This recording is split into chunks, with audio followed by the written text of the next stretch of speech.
Siblings भी एक दूसरे को सपोर्ट करते हैं, नेचुरली बहन भाई होते हैं ना, तो अंडरस्टैंडिंग उनकी बड़ी स्ट्रांग होती है। घर में भी पता होता है चैप्टर नंबर 2 मेरा प्रिपेयर नहीं है, अब साथ ही आयत बैठी है तो आयशा को फेवर तो करेंगी, कुदरती बात है।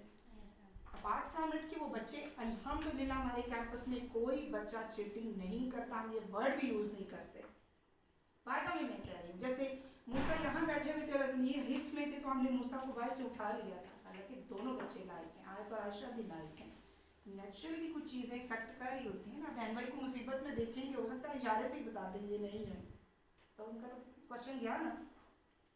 पैरेलल नहीं बिठाना, इसी तरह फ्रेंड्स को पैरेलल, फ्रेंड्स तो बहुत ही मतलब जान मांगो जान दूंगा, तो दोस्त तो कहते हैं कि, और मैंने सुना है कि चीटिंग किन किन तरीकों से होती है, तो बड़ी मज़ेदार तरीके भी हैं। वो कहते हैं कि जब हमें ऑब्जेक्टिव में ये पूछना होता है ना कि मतलब क्वेश्चन नंबर 3 कौन सा है, हाँ तो वो कहते हैं मतलब ये कि वो जो पार्ट सी है ना सी उस है पर वो, टिक करना। फिर उसके हिसाब से उतनी ही खांसी होती है, उतने ही उसके। I stop, oh my God, ये तो बड़ा अपडेट तरीका है भाई। मैं एक दिन ग्रेड 4 में पीरियड दे रही थी ना, तो उसका चूज द बेस्ट ऑप्शन है ना, यस नो यस नो। मैं तो हाथी से सुन रही थी, पीछे से वो कहते हैं अमीर माविया, हाँ। Yes no yes. अच्छा, मैं जब उनसे कहूँ ना कि चले अमीर माविया स्टॉप टॉकिंग, और कोई भी नहीं बोलेगा, सुबहान आपने सुनाना शुरू करना है। ठीक है मैडम, अच्छा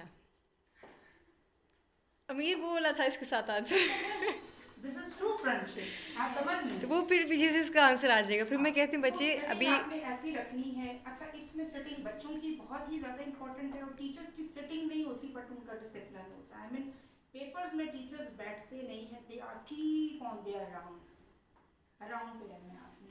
देन है रिवीजन क्लास में, ऊपर एग्जामिनेशन हॉल है स्टेशन, ग्रेड 2 में पेपर होंगे टीचर्स आएगा, ग्रेड 1 के सारे, और ग्रेड 6 के पेपर होंगे कंप्यूटर लैब में। जो आप लोगों की लोकेशंस और स्टेशंस हैं वो नोट कर लें। सेटिंग आपने अच्छे से करवा के फिर आपने बच्चों को जिसका पेपर होने जा रहा है उसकी रिवीजन आप लोगों ने अगेन ऑनेस्टी के साथ कम से कम 40 मिनट करवानी है। ठीक है, असेंबली हमारी प्रिसाइज होनी चाहिए ताकि हमें 40 मिनट की बजाय 55 मिनट मिल जाए वहाँ पे। ठीक है, और उसके लिए डिसिप्लिन, जिस टीचर का सब्जेक्ट है वो भी रिवीजन करवाएंगे और जो ड्यूटी टीचर्स हैं वो भी, और रो वाइज ड्यूटी करवानी है।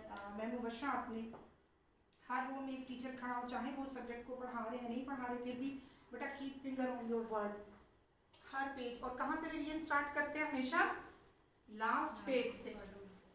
फिर है आप लोगों का serious attitude and crystal mind, it's very important. I mean